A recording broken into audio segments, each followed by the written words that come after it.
देखिए किसान भाइयों, जो तीसरे बीक की सब्जी है ना, अगर आप अच्छा खासा मुनाफा कमा सकते हो, 100 रुपए प्रति किलो के हिसाब से भी आपको दे के जा सकती है ये सब्जियां जो तीसरे बीक में लगने वाली है। किसान भाइयों नमस्कार। तो साथियों, आज के वीडियो में बात करने वाले हैं सितंबर महीने में लगाई जाने वाली सब्जियों की। वैसे तो सितंबर का महीना वो महीना होता है जिसमें आप कोई भी सब्जी लगा सकते हैं, आसानी से ग्रोथ हो जाएगी, आसानी से उनकी खेती आप कर सकते हैं। लेकिन बात आती है भाई, हम सब्जी तो लगाना चाहते हैं लेकिन सब्जियों से पैसा भी कमाना चाहते हैं। जहाँ पे पैसा कमाने की बात आती है वहां पे आपको चुनिंदा सब्जियां ही लगानी पड़ेगी, क्योंकि हमें मार्केट से दाम भी लेना है, हमें उत्पादन भी लेना है और शानदार प्रॉफिट भी अपनी सब्जियों से कमाना है। तो किसान भाइयों, सितंबर महीने में आप महंगी से महंगी सब्जियों की खेती कर सकते हैं अगर आपके पास में जानकारी है तो। बिना जानकारी के काम नहीं चलने वाला है, जानकारी आपको पहले लेनी पड़ेगी, उसके बाद ही आप सब्जियों की खेती से अच्छा प्रॉफिट कमा सकते हैं। तो आज के वीडियो में आपको हम 8 ऐसी सब्जियां बताने वाले हैं, अगर आप हमारी विधि से लगाते हैं तो आप गारंटेड अच्छा मुनाफा कमा सकते हैं, कोई समस्या नहीं आएगी। संपूर्ण जानकारी मिलने वाली है आपको 8 सब्जियों के बारे में, लेकिन आपको वीडियो को कंप्लीट देखना है, ध्यान से देखना है, बारीकी से देखना है। वीडियो पसंद आए तो वीडियो को लाइक शेयर करें, और जिन किसान भाइयों ने अभी तक हमारे चैनल को सब्सक्राइब नहीं किया, चैनल को सब्सक्राइब कर लें। तो आइए किसान भाइयों, आज का वीडियो शुरू करते हैं। सर जी नमस्कार। नमस्कार जी, नमस्कार। सर जी एक बार छोटा सा परिचय बता दें आप। किसान भाइयों, मेरा नाम राजूलाल मीणा है, गांव रामगढ़ पचवारा, जिला दौसा, राजस्थान से हूँ जी। सर जी, सितंबर का महीना मैं मानता हूँ किसान भाइयों के लिए वरदान से कम नहीं है जी, क्योंकि महंगी से महंगी सब्जियां आप सितंबर में लगा सकते हैं अगर आपके पास में जानकारी है तो। अगर अधूरी जानकारी से खेती करेंगे तो शायद आप प्रॉफिट नहीं कमा सकते। देखिए, आधी अधूरी जानकारी तो हमेशा ही नुकसान का काम होती है, और इस बार तो जो सितंबर में सब्जियां लगाएंगे ना, वो अच्छा खासा प्रॉफिट देगी, क्योंकि इस बार जो कारण है ना बहुत ही अलग है। क्योंकि जो अभी बारिश का मौसम है ना, इतना खराब चल रहा है, लगभग जिन किसान भाइयों ने पहले सब्जियां लगाई थी ना, वो 70 से 80% डैमेज हो चुकी है। मेरे साथ जिन किसान भाइयों ने लौकी लगाई थी, या तो उनकी पीली हो चुकी है या फ्रूटिंग सेट नहीं हो, इस वजह से मार्केट भी थोड़ा सब्जियों का हाई चल रहा है। और जो किसान भाई अगर आप सितंबर के पहले हफ्ते से अगर तैयारी चालू कर देंगे ना सब्जियां लगाने की, भले कोई सी भी सब्जी लगाओ, मार्केट अच्छा खासा देखने को मिल सकता है आपको। क्योंकि जो पहले किसान भाइयों ने लगाए थे ना, आपसे महीने भर पहले, 1.5 महीने पहले, वो सब 70 से 80% डैमेज हो चुके हैं बारिश के कारण। बहुत ही नुकसान में जा चुके हैं किसान भाई इस बारिश के कारण जी। तो सर जी, हम चाहते हैं कि किसान भाई नुकसान में ना जाएं। सितंबर में जो भी किसान भाई सब्जियां लगाए वो अच्छा प्रॉफिट कमाए, अच्छा उत्पादन ले, अच्छा मार्केट से दाम ले। सबसे पहले बात करना चाहेंगे, जो भी किसान भाई को सब्जियां बताएंगे वो बताएंगे अपने वीक के हिसाब से। फर्स्ट वीक में कौन सी लगाएं, दूसरे वीक में कौन सी लगाएं, तीसरे वीक में कौन सी लगाएं। एक महीने में होते हैं 4 वीक जी। सबसे पहले जो बेसल डोज खेत तैयारी है वो भी वीडियो के बीच में बताएंगे, लेकिन सबसे पहले बता दें फर्स्ट वीक में किसान भाई कौन सी सब्जी लगाए। दो सब्जियां फर्स्ट वीक में बताना चाहें आप। देखिए किसान भाइयों, अगर जैसे मुनाफा, अगर आप अच्छा खासा मुनाफा कमाना चाहते हैं ना, थोड़ी सी हाई कॉस्ट है, मैं मानता हूँ थोड़ी हाई कॉस्ट है, लेकिन अच्छा खासा प्रॉफिट देके जाएगी आपको। मतलब कहने का मतलब है कि गोल्डन जो चांस होता है ना वो होगा। आप अभी जो पहला सप्ताह है ना, टमाटर और मिर्ची के पौध तैयार कर लीजिए, नर्सरी तैयार कर लीजिए, और 20 दिन के बाद में नर्सरी तैयार हो जाएगी ना, खेत में ट्रांसप्लांट कर दीजिए, अच्छा खासा मुनाफा देख के जाएगी टमाटर और मिर्ची। अच्छा, बहुत ही अच्छा खासा अनुभव है, क्योंकि पिछले साल जिन किसान भाइयों ने लगाया था ना, उनको भी अच्छा खासा प्रॉफिट देखने को मिला था। और इस बार मैं जो पिछले साल रेट रहा था ना मंडी मार्केट, उससे भी ज्यादा एक्सपेक्ट कर रहा हूँ, क्योंकि जिन किसान भाइयों ने अब से पहले नर्सरियां तैयार की थी या खेत में ट्रांसप्लांट कर दिया था ना, उनकी लगभग 70 से 80% खत्म हो चुकी है इस बारिश के कारण। मौसम बहुत ही बिल्कुल ज्यादा बारिश की वजह से नर्सरी ही खत्म हो गई, नर्सरी खत्म हो गई। समझो कि किसी ने ट्रांसप्लांट कर दिया ना खेत में, तो 70% पौधे खराब हो चुके हैं। मैंने कई किसान भाइयों से बात की थी, मेरे आसपास में भी किसान भाई लगा रखे हैं, तो उनका 70 से 80% डैमेज हो चुका है। तो किसान भाइयों, आपके पास गोल्डन चांस है, आप सितंबर के पहले सप्ताह में है ना टमाटर और मिर्ची के पौध तैयार कर लीजिए। सबसे पहले जरूरत पड़ेगी अपने नर्सरी तैयार करने की। कितने दिन में नर्सरी तैयार हो जाती है? अभी 20 दिन में, लगभग 20 दिन में नर्सरी तैयार हो जाएगी, कोई दिक्कत नहीं है। लगाने का तरीका बता दें, दोनों का किस प्रोसेस से लगाएंगे? देखिए किसान भाई, बेड विधि से सबसे बेस्ट रहेगा। बेड विधि से टमाटर भी आप बेड विधि से लगाइए, मिर्ची भी आप बेड विधि से लगाइए, और ड्रिप सिस्टम लगा के मल्चिंग भी लगाना आपको जरूरी, क्योंकि अभी जो बारिश हो रही है ना, तो वो रुकने का नाम नहीं ले रही। तो शायद लगता है कि 20 से 25 दिन और चलेगी, तो खरपतवार उगने की समस्या आएगी, और जैसे खरपतवार उगेगी तो आपको थोड़ी शुरुआती स्टेज में आपको बीमारियां देखने को मिल सकती है।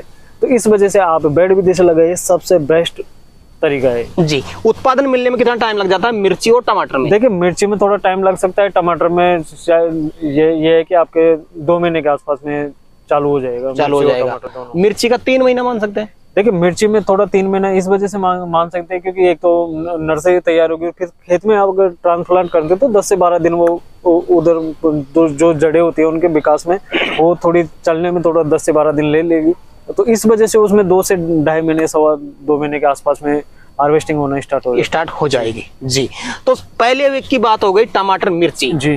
दूसरे वीक में किसान भाई कौन सी 2 सब्जियां लगा सकते हैं? देखिए किसान भाई अब ये तो टमाटर और मिर्ची तो हाई कॉस्ट में आती है, तो इनमें क्या है थोड़ा खर्चा भी ज्यादा हो जाता है। अब जो सेकंड वीक में आप लगाओगे ना, बिल्कुल एक तो मैं ना के बराबर खर्चा मानता हूँ क्योंकि इतना खर्चा नहीं होता है बेसल डोज का या बीज का खर्चा होता है। तो आप मूली और गाजर दोनों ही लगा सकते हैं, दोनों में आपको अच्छा खासा प्रॉफिट देखने को मिलेगा। क्योंकि जब मूली का जो मार्केट होता है ना, अगर आपको 10 भी मिल रहा है तो बहुत, मैं तो ये 10 भी मिलता है तो बहुत मानता हूँ क्योंकि उनका जो वजन है वो पत्ते भी वजन में गिने जाते हैं, पत्ते सहित बिकती है मूली। तो मूली की काफी डिमांड भी रहने वाली है जी जी। क्योंकि सब्जियां बहुत खराब हो चुकी है और बाकी सब्जियों की जो मार्केट रेट है हाई रहने वाली है। तो आप मूली का जो मार्केट रेट है ना, आपको शुरुआत में 25 से 30 मिल जाएगा और बाद में धीरे धीरे डाउन होने लगता है। तो आप मूली और गाजर लगा दीजिए। गाजर भी आप जब तक सर्दी पड़ना स्टार्ट हो जाए, हल्की हल्की सर्दी पड़ना स्टार्ट हो जाएगी, तब तक आपकी जो गाजर है वो खुदाई के लायक हो जाएगी। तो उस समय भी आपको गाजर में भी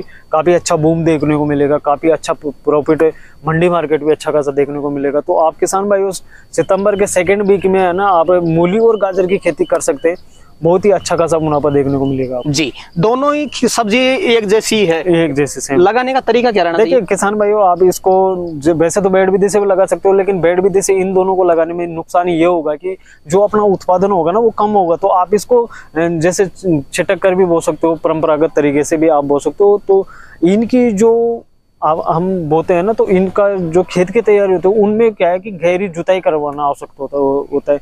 अगर आप गहरी जुताई करके मूली और गाजर नहीं लगाओगे तो आपकी फिर वो क्या है, थोड़ी जो मूली की साइज है ना वो बड़ी नहीं हो पाती है, छोटी छोटी रह जाती है। तो आप खेत की तैयारी करते समय ये विशेष तौर से ध्यान रखिए कि इनमें जो जुताई होगी ना वो गहरी करवाना। पिलाव भी निकलवा सकते हैं, पिलाव निकलवाइए या किसी से भी आपको गहरी से गहरी जुताई करवाना है। 1 से 1.5 फीट तक आपके हल चले जाने चाहिए जी।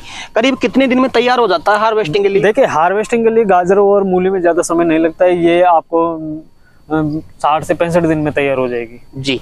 आगे की जो 2 वीक की सब्जियां, 4 सब्जियां वो भी बताएंगे, लेकिन इसके बीच में मैं जानना चाहूंगा थोड़ा सा आप सटीकता के साथ में खेत तैयारी क्या रहनी चाहिए? देखिए खेत तैयारी किसान भाइयों, जो सितंबर की आप जो सब्जियां लगा रहे हो ना उनमें विशेष तौर से ये ध्यान रखना कि आपकी जो खेत तैयारी मेन डिपेंड खेत तैयारी पे करता है। क्योंकि जो टेम्परेचर भी डाउन अप डाउन चलता रहेगा, तो उस क्या है कि खेत की तैयारी अगर अच्छी तरह से नहीं होगी तो आपके पौधे में पीलापन देखने को मिलेगा। और वो पीलापन एक ऐसा होता है कि वो कोई बीमारी नहीं होती है, वो खेत की मुख्य वजह खेत की होती है। अगर खेत तैयारी अच्छी तरह से नहीं कर पाएंगे तो पीलापन आएगा। भले उसमें आप ब्लूकोपर डालो या किसी भी दुकानदार, किसी भी डॉक्टर को दिखा लो, वो पौधा सही नहीं होने वाला। क्योंकि देखो कि दुकानदार अपने को चूतिया बनाता है, किसान भाई को, किसान भाई से पैसा लूटता है। मैं खुले में कहता हूँ कि किसान भाई से पैसा लूटता है।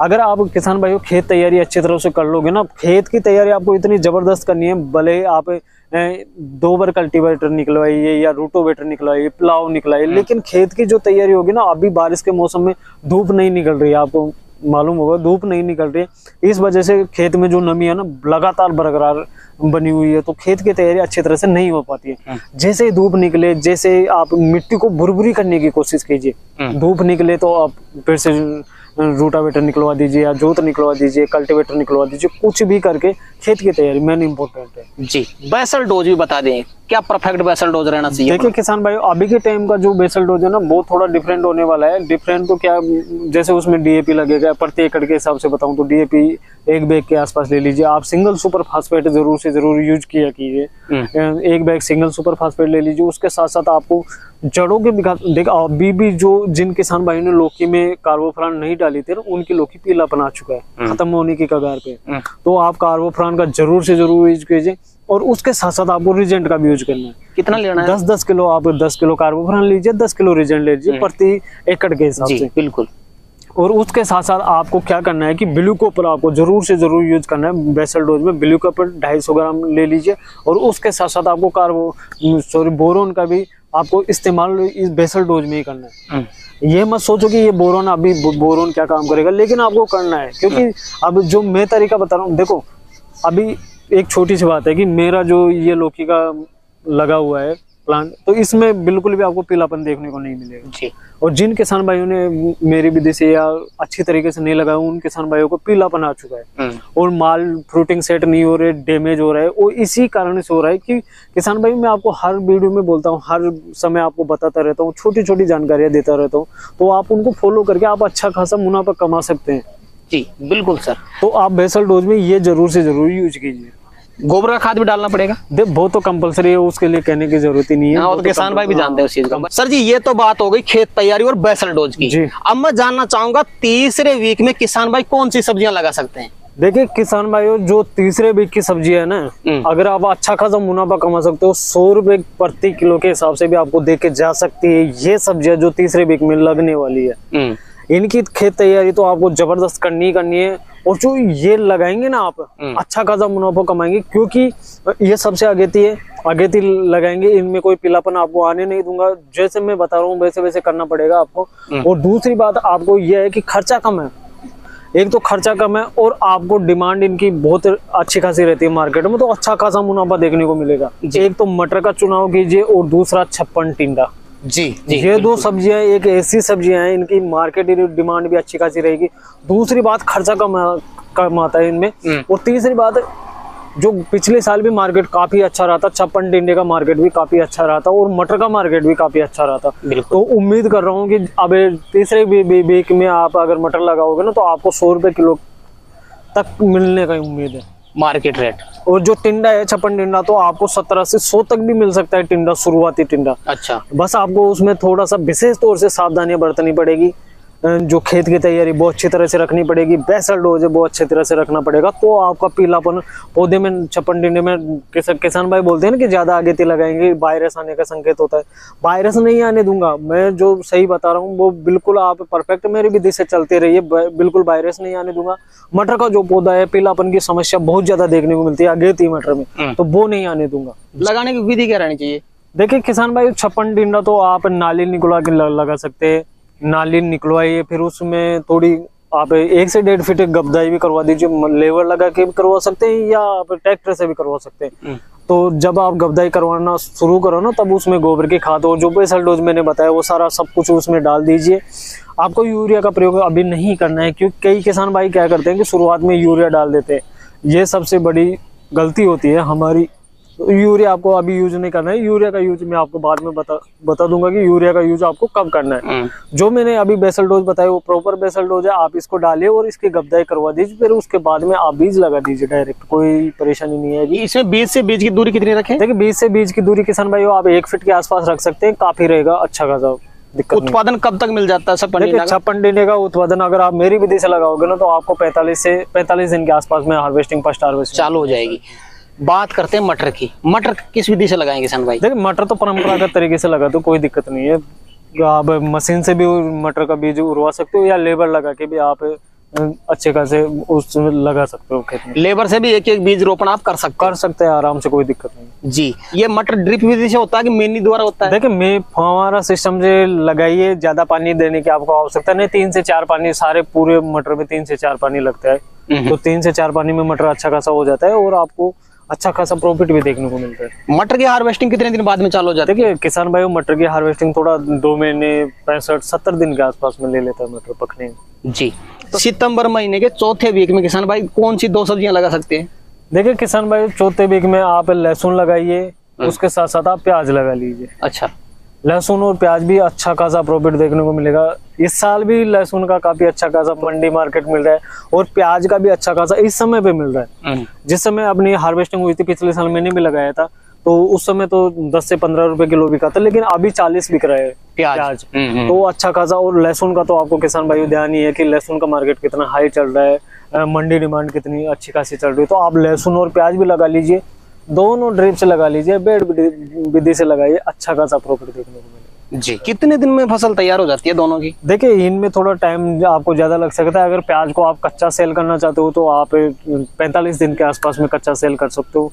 पत्तों से ही बिकता है, मार्केट भी अच्छा खासा 15 से 20 भी अगर मार्केट मिल रहा है तो समझो कि आपको डबल मिल रहा है जी, क्योंकि उसके पत्ते भी उसके साथ साथ सेल होते हैं। और लहसुन का जो होता है वो 70 से 75 दिन आपको ले लेता है पकने में। बिल्कुल सर। तो सर जी ये जो आपने 8 सब्जियां बताई ये सितंबर महीने के लिए कोई विशेष सावधानी, कोई विशेष बीमारियों से बचाव हेतु किसान भाइयों को आप जानकारी देना चाहें वीडियो के अंत में तो जरूर बता दें। देखिए किसान भाइयों, इन सब चीजों, ये जो सब्जियां मैं बता रहा हूँ उनको ज्यादा कुछ करने की आवश्यकता नहीं। सिर्फ आपको खेत की तैयारी, जो खेत की तैयारी होगी बिल्कुल अच्छी खासी करवा लेनी है। बिल्कुल जितनी भी आपकी जितनी हो सके उतनी बुरबुरी मिट्टी आपको करवानी है। बस विशेष तौर से यही सावधानी रखिए। बेसल डोज तो अपना चलता रहता है। खेत की तैयारी में रखिए। आप अगर चप्पन टिंडा या मटर लगा रहे हो तो बिल्कुल विशेष तौर से खेत की तैयारी अच्छी खासी रहनी चाहिए। जी सर जी। तो सर जी आज आपने किसान भाइयों के लिए समय निकाला और अपना अनुभव आपने किसान भाइयों तक शेयर किया, उसके लिए आपका बहुत बहुत धन्यवाद। तो किसान भाइयों जानकारी कैसी लगी हमें कमेंट करके जरूर बताएं। वीडियो पसंद आए तो वीडियो को लाइक करें, बाकी किसान भाइयों तक वीडियो को शेयर जरूर करें और जिन किसान भाइयों ने अभी तक हमारे चैनल को सब्सक्राइब नहीं किया चैनल को सब्सक्राइब कर लें। तो किसान भाइयों आज के लिए इतना ही, मिलते हैं नए वीडियो में, तब तक के लिए जय जवान जय किसान।